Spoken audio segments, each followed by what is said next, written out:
Meus irmãos e irmãs, a paz de Cristo, sejam todos e todas muito bem-vindos à aula 12 da Escola Dominical. Estamos muito felizes com o Senhor por chegarmos aí já às vésperas do fim desse segundo trimestre de 2017.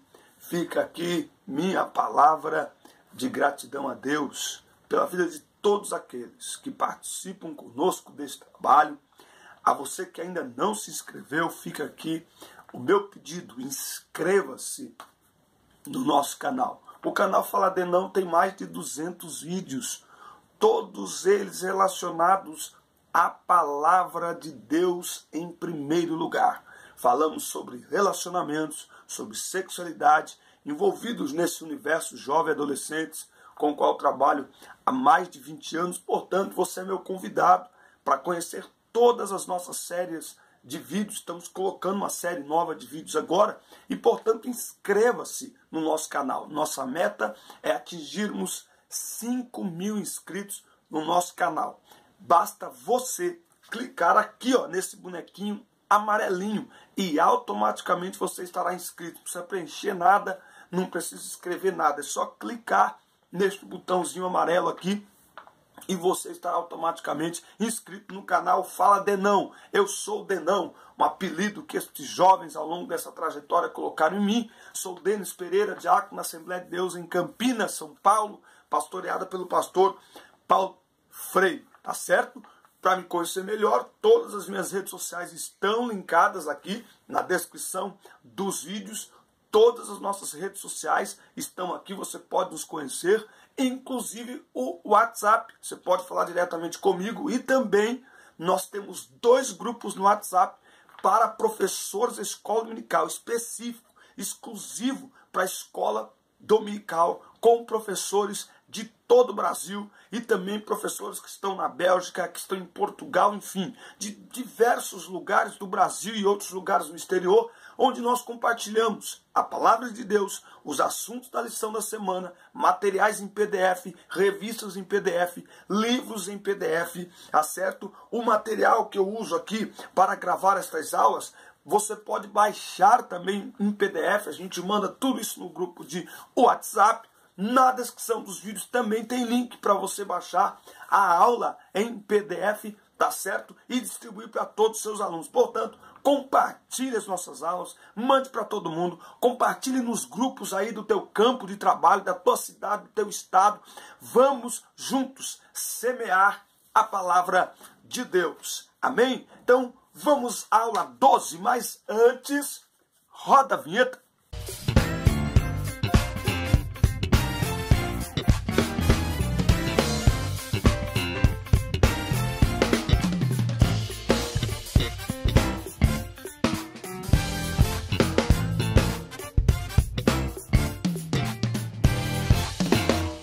Muito bem, estamos aqui.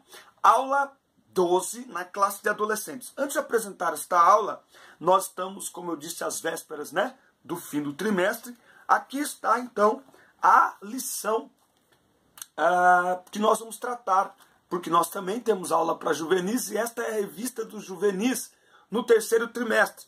Avivamento para a juventude, tá? É esta a lição, tá certo? E esta lição de jovens.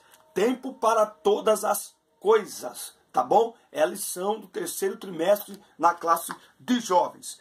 E na classe de adolescentes, qual será a lição? Eu ainda não a adquiri, não chegou ainda aqui na secretaria da minha igreja, mas como que eu descubro o que é? Eu descubro aqui, ó, na entrecapa.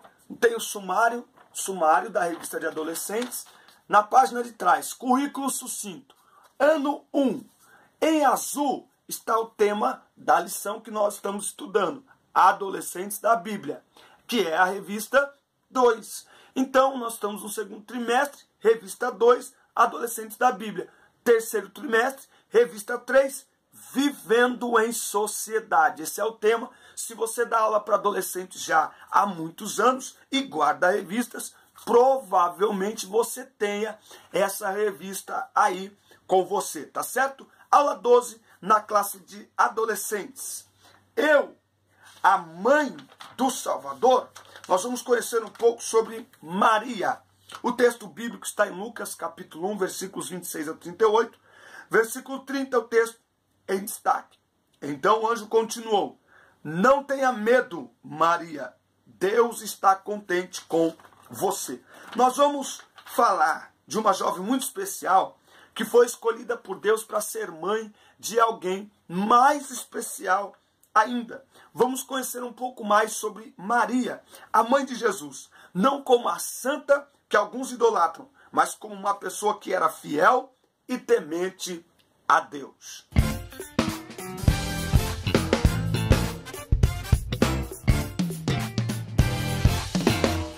Agraciada.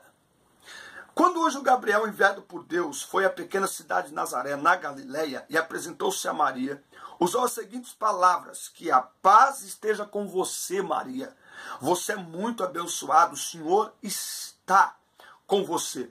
Dentro deste momento, Maria foi cumprimentada de forma honrosa pelo anjo Gabriel, e ela recebeu todas as promessas acerca do nascimento, ministério e reinado espiritual de Jesus. Então, assim, numa fração de segundos, Maria teve a sua vida completamente transformada e desafiada por conta deste evento que passa a acontecer na sua vida. Uma ótima notícia seguida de grande responsabilidade e de grandes desafios. A única mulher a quem o Salvador chamou de mãe, Maria. Mas para viver a escolha de Deus, ela teve que abrir mão das próprias escolhas, vontades e desejos. Imagine. Ela foi agraciada, pois entre tantas mulheres, ela foi escolhida por Deus para ser a mãe de Jesus, para trazer ao mundo o Deus que se fez carne e habitou entre nós.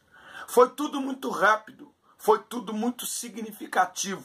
Somente uma mulher cheia da graça de Deus para viver tamanha experiência. Então nós vamos ver ao longo aqui dessa lição que foi grande o desafio para Maria ser a mãe de Jesus.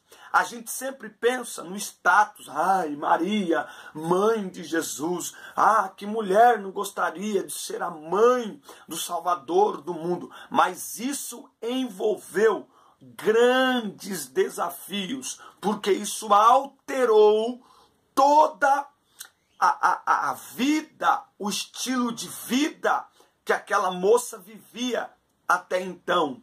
Maria é conhecida até hoje e honrada e erroneamente adorada por muitos como a mãe de Jesus, a mãe do Messias. Mas o que isso significou para Maria? Será que todas as mulheres gostariam de ter a sorte que Maria teve? É isso que nós vamos analisar nesta lição nos próximos tópicos.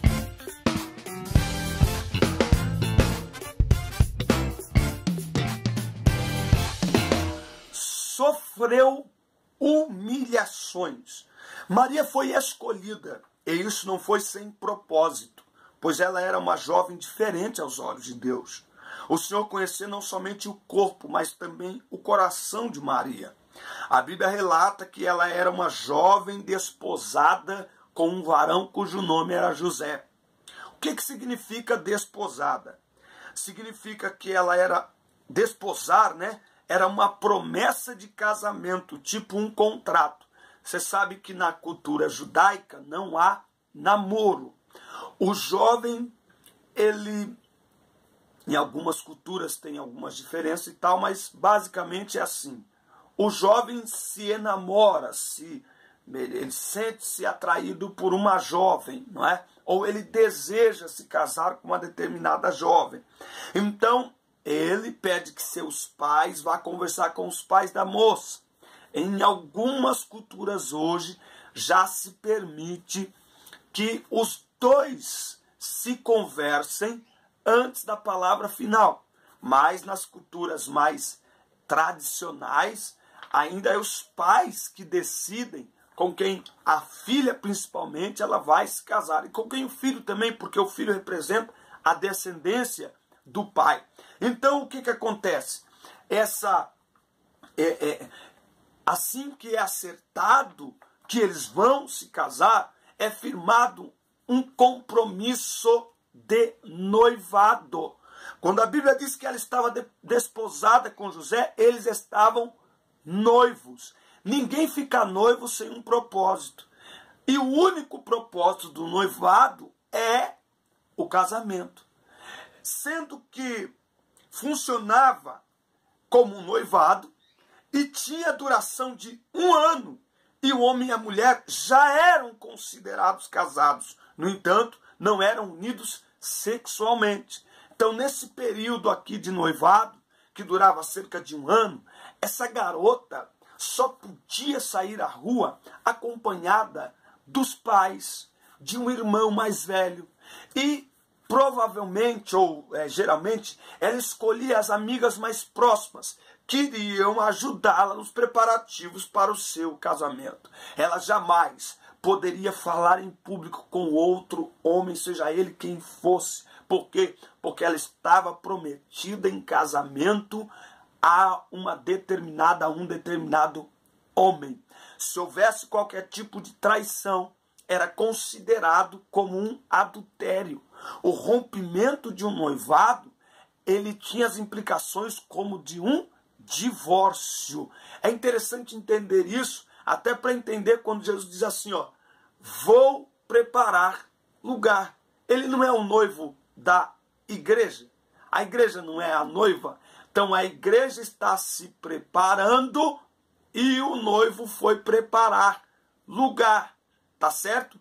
Ele está usando esta linguagem de noivado. A igreja de Jesus está noiva de Cristo e, portanto, não pode tergiversar com o mundo, porque isso significa traição. E quando há traição, se rompe o noivado. Mas voltando aqui, precisamos entender que o casamento dentro da cultura judaica era diferenciado da cultura ocidental. O termo desposado era uma proposta de casamento, tipo um contrato, funcionava como um noivado, e eles estavam já comprometidos, só não tinham a união sexual. Então, Maria estava comprometida. Isso representa um pré-casamento, um compromisso firmado. Acho incrível como Deus agiu em todo o entorno de Maria e como ele a escolheu dentro de um roteiro preparado. Presta atenção. Quando ela conta a José, a primeira atitude dele é deixá-la secretamente para não infamá-la, ou seja, não atrair sobre ela má fama, motivos que a levariam até a ser apedrejada. Porque como noiva, lembra, eles tinham compromisso como casados, só não tinham união sexual. Então, ela aparecer grávida, se José expõe Maria, tá certo? Ela poderia ser até apedrejada, tá certo? Por quê? Porque seria considerado um adultério, visto que ela estava prometida a José, ele não se uniu ainda a ela sexualmente e ela aparece grávida. É adultério.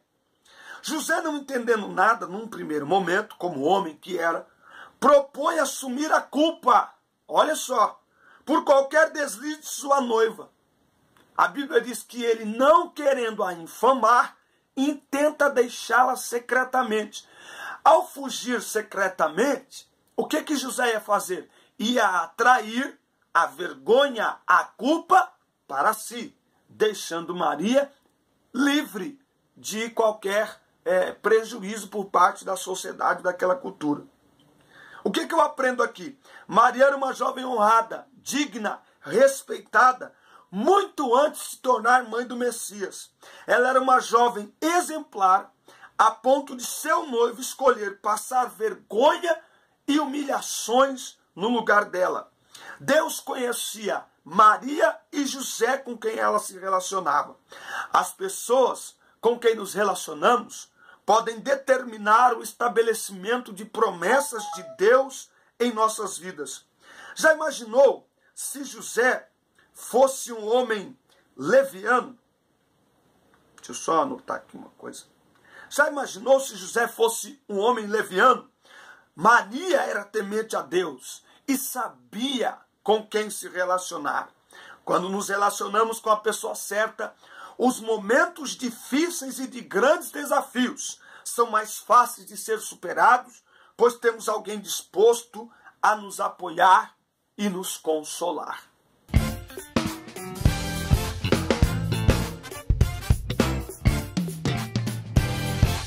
Obediente à vontade de Deus. Maria aceitou a vontade de Deus e foi obediente. Não se negou a cumprir sua missão. Eu sou uma serva de Deus. Que aconteça comigo o que o Senhor acabou de me dizer, e foi embora. Certamente Maria renunciou aos seus planos a fim de aceitar a vontade divina. José, preocupado com a situação e não querendo a infamar, tentou deixá-la secretamente. Aí você conhece a história que o anjo apareceu e falou: não deixes Maria, porque o que nela está gerado é do Espírito Santo. Tá certo? Então, foi o Espírito Santo que gerou Jesus no ventre de Maria. Tá certo? Foi uma obra miraculosa do Espírito Santo. Maria fez o que todo servo deve fazer. Obedeceu à vontade de seu Senhor. E por implicação de seu ofício de mãe do Salvador, ele a obedeceu enquanto criança, mas depois ela o obedeceu como seu Senhor e Salvador. Em João 2,5, na transformação da água em vinho, quando acaba o vinho, ela chama os criados e diz a eles: façam tudo o que ele vos mandar. Tá certo? Maria nos ensina o mais alto grau de renúncia a que um cristão pode se submeter quando entrega a sua vida a Cristo para o servir. Paulo expressa isso em Gálatas, capítulo 2 e versículo 20. Estou crucificado com Cristo, e vivo, e já não vivo, mas Cristo vive em mim. Isso é o quê? Servo de Cristo. Ou seja, vontades, desejos foram todos colocados aos pés da cruz. E vivo em função dele, da vontade dele e para ele. Por que, Paulo? Porque dele e por ele e para ele são todas as coisas. Glória, pois, a ele eternamente. Amém. Quantas coisas ela renunciou por causa da escolha de Deus para a sua vida. A vida de Maria virou de cabeça para baixo, literalmente, da noite para o dia. Talvez o tema de uma mensagem seria o preço de um milagre. Todos a chamam, a admiram e alguns até a adoram como a mãe de Jesus. Mas o preço para viver esse milagre foi muito caro. Eu nem sei se Maria teve a noção disso quando recebeu a mensagem. Eu acho que ali no momento em que o anjo está falando com ela, ela não teve essa noção. Eu acho que quando Jesus nasce, ela ainda não tinha essa noção. Mas conforme ele vai crescendo, e a partir dos 12 anos, e quando chega aos 30 anos, quando ele começa a exercer o ministério, aí Maria sente o peso do desafio e da missão. Estou falando aqui como mulher, como mãe, que ela teria que viver. Renúncia, entrega, serviço, renúncia, altruísmo, entrega, confiança, dedicação, exclusividade.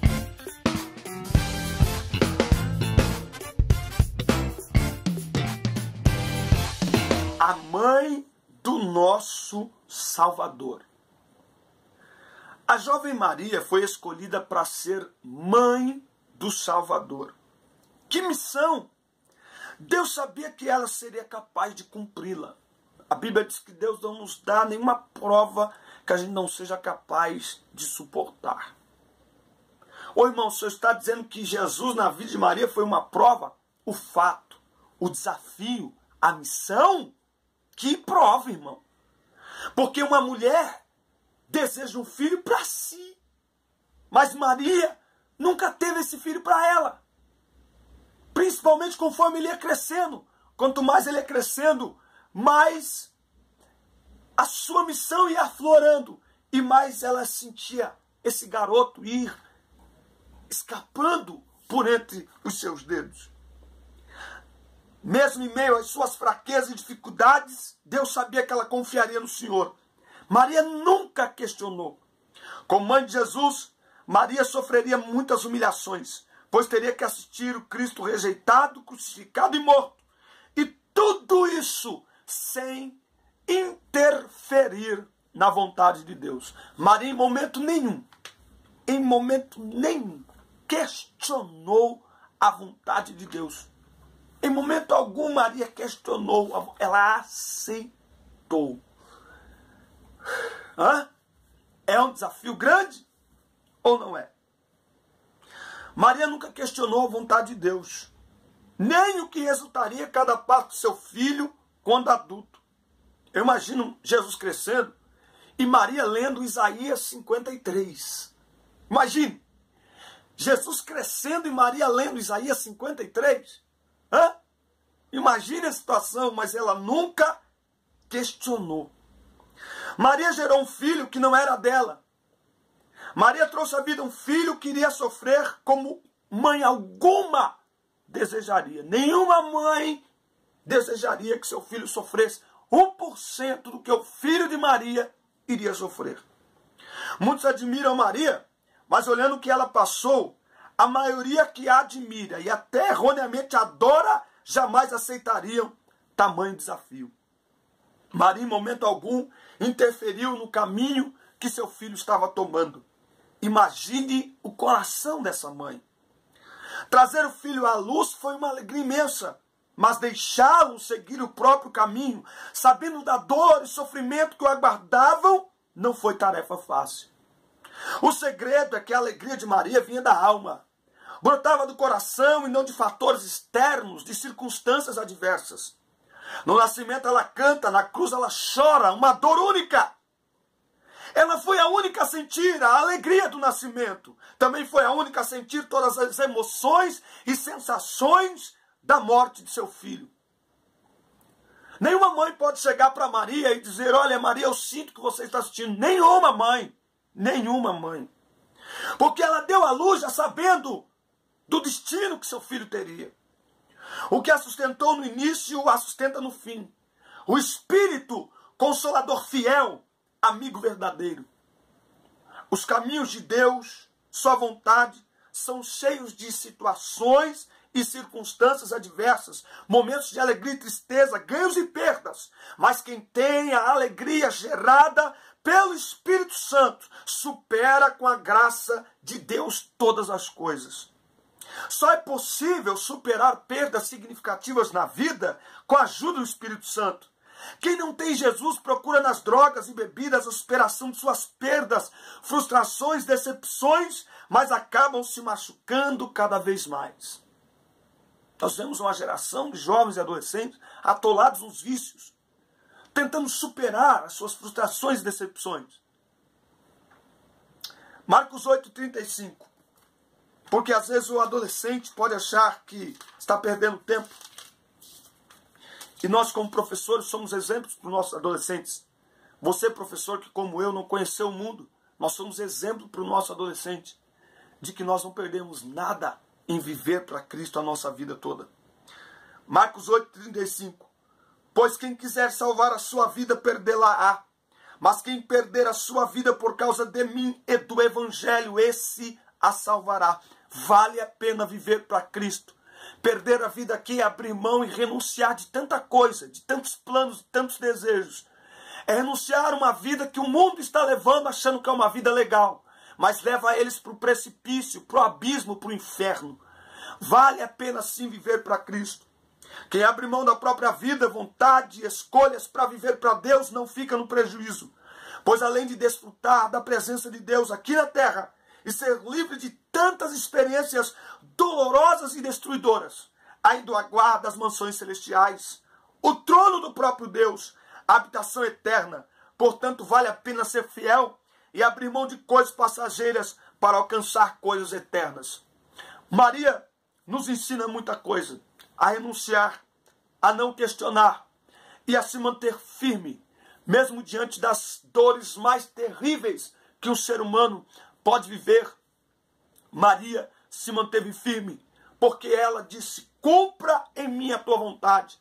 E às vezes a vontade de Deus é dolorosa, às vezes a vontade de Deus é amarga, às vezes a vontade de Deus nos confronta, mas que a gente possa entender, como Paulo diz em Romanos 12:2, que a vontade dele é boa, perfeita e agradável.